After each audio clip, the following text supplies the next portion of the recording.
April నెలలో జరిగే సార్వత్రిక ఎన్నికల సందర్భంగా మొన్న 24వ తేదీన తెలుగుదేశం పార్టీ జాతీయ అధ్యక్షులు నమ్మకంలో ఉంది జనసేన పార్టీ అధ్యక్షులు పవన్ కళ్యాణ్ గారు కలిసి తెలుగుదేశం పార్టీకి సంబంధించిన 94 స్థానాలకు జనసేనకు సంబంధించిన 5 స్థానాలకు అభ్యర్థులను ప్రకటించడం జరిగింది.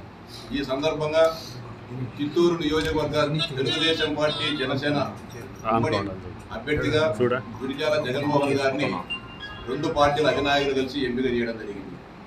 అనేక రకాలుగా పార్టీ ఆలోచించి మంచి చెడ్డలను బేరీజు వేసుకొని ఏది ఏమైనప్పటికీ చిత్తూరు నియోజకవర్గంలో ప్రస్తుతం వైఎస్ఆర్సీపీ అభ్యర్థులుగా పోటీ చేస్తున్న వ్యక్తిని ఓడించడానికి అందరి సమిష్టి నిర్ణయంతో ప్రజలందరి అభిప్రాయాలను తెలుసుకుని జగన్మోహన్ గారిని ఎంపిక చేయడం జరిగింది. అంతేకాకుండా దొరబాబు గారి నాయకత్వంలో ఈ రాష్ట్రంలో ఎక్కడా లేని విధంగా చిత్తూరు నియోజకవర్గంలో ఒక సత్సంప్రదాయాన్ని నెలకొల్పడం జరిగింది. అభ్యర్థులు అనేక మంది పార్టీలో పనిచేసే నాయకులు అందరూ కూడా అభ్యర్థులుగా పోటీ చేయాలంటే ఎవరి స్థాయిని బట్టి వారు పోటీ చేయాలనే ఆశ ఉంటుంది. ఈ సందర్భంగా దొరబాబు గారు అందరినీ కూడా సమావేశపరిచి మొత్తం ఇప్పటి నుంచి తెలుగుదేశం పార్టీ అభ్యర్థి ఎవరైనా సరే మనందరి ధ్యేయం లక్ష్యం ఒకటే, తెలుగుదేశం పార్టీ జనసేన అధికారంలోకి రావాలి, చంద్రబాబు నాయుడు గారు ముఖ్యమంత్రి కావాలనేది మనందరి ధ్యేయం. కాబట్టి అందరం కలిసి ఇంటింటి ప్రచారం చేద్దామని చెప్పి ఆశపడుతున్న అందరు అభ్యర్థులలో కలిసి ఇంటింటి ప్రచారం కూడా నిర్వహించడం జరిగింది.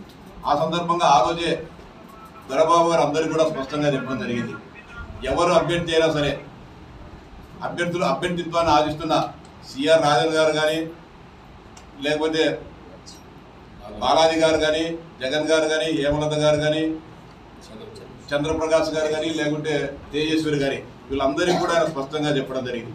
మనలో ఎవరిని అభ్యర్థిగా ఎంపిక చేసేది ఒకటే సీటు ఉండేది. ఇక్కడ ఎవరిని అభ్యర్థిగా ఎంపిక చేసినా మిగతా ఎవరు కూడా అపోహలకు అనుమానాలకు లోను కాకుండా ఇరు పార్టీలు ఎంపిక చేసిన అభ్యర్థిని మనం అందరం కూడా ఏకగ్రీవంగా ఆ రోజు ఆమోదించాలి, ఆ అభ్యర్థిని గెలిపించే బాధ్యతను మనం తీసుకోవాలని చెప్పి ఆ రోజు అందరినీ కూడా ఒప్పించడం జరిగింది. అందరూ ఆ ఆమోదం మేరకే అందరూ కూడా కలిసి దాదాపు నెల రోజుల పాటు విస్తృతంగా చిత్తూరు జిల్లాలో ఇంటింటికి ఉదయం సాయంత్రము తిరిగి తెలుగుదేశం పార్టీ ప్రచారాన్ని, తెలుగుదేశం పార్టీ సిద్ధాంతాలను, విధానాలను, భవిష్యత్తులో తెలుగుదేశం పార్టీ జనసేన అధికారంలోకి వస్తే చేసే కార్యక్రమాల గురించి కూడా సవివరంగా వివరించడం జరిగింది. 24వ తారీఖు చేసిన అభ్యర్థుల ప్రకటనలో జగన్మోహన్ గారిని అభ్యర్థిగా ఎంపిక చేయడం జరిగింది. అంటే జగన్మోహన్ రెడ్డి గురిజాల జగన్మోహన్ గారిని ఎంపిక చేయడం అంటే మిగతా వాళ్ళు సమర్థులని కాదు. 175 నియోజకవర్గాల్లో కులాలు, మతాలు అనేక రకాలైన సమీకరణ బేరీజు వేసుకోవాల్సిన అవసరం ఉంది. కాబట్టి జగన్ గారిని అభ్యర్థిగా ఎంపిక చేయడం జరిగింది. మిగతా అందరికీ కూడా హేమలత గారికి కానీ, లేకపోతే బాలాజీ గారికి కానీ, రాజన్ గారి, చంద్రప్రకాష్ గారు కానీ, తేజస్వి గారు కానీ ఖచ్చితంగా పార్టీ భవిష్యత్తులో వారందరినీ కూడా పార్టీ పరంగా తెలుగుదేశం పార్టీ అధికారంలోకి వచ్చిన తర్వాత ప్రభుత్వ పరంగా వాళ్ళందరికీ కూడా గౌరవించడం జరుగుతుంది.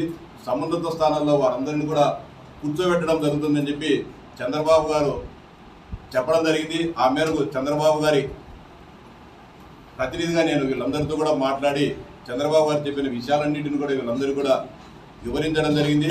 ఖచ్చితంగా చిత్తూరు నియోజకవర్గ ప్రజానీకానికి విజ్ఞప్తి చేస్తూ ఉన్నా, గత 2019వ సంవత్సరం నుంచి ఈ 2024 ఈ 5 సంవత్సరాలలో ఏ విధంగా చిత్తూరు అరాచకానికి, విధ్వంసానికి, అవినీతికి వేదికగా మారిందో ప్రజలు గమనించాలని విజ్ఞప్తి చేస్తూ ఉన్నారు.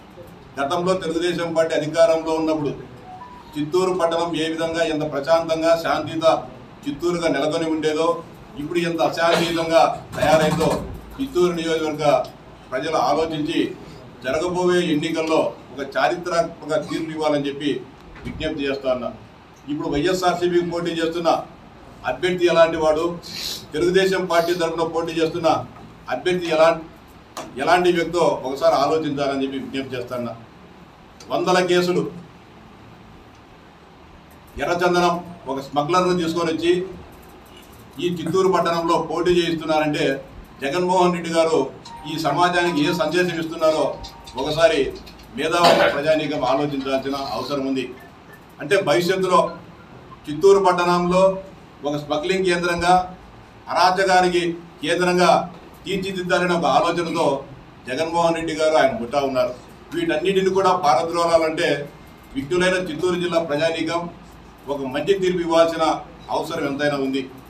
చిత్తూరు పట్టణంలో ఇలాంటి సాగనివ్వం, ఇలాంటి అరాచక శక్తులకు ఇక్కడ తోడిస్తే భవిష్యత్తులో చిత్తూరు ఒక విధ్వంస కేంద్రంగా, ఒక గూండా రాజ్యంగా తయారయ్యే అవకాశం ఉంటుంది. కాబట్టి విజ్ఞులైన ప్రజలు తెలుగుదేశం జనసేన పార్టీ అభ్యర్థికి గెలిపించి ఒక ప్రశాంతమైన, శాంతియుతమైన చిత్తూరు నెలకొల్పే విధంగా సహకరించాలని చెప్పి ఓటర్లందరూ కూడా విజ్ఞప్తి చేస్తూ ఉన్నాం.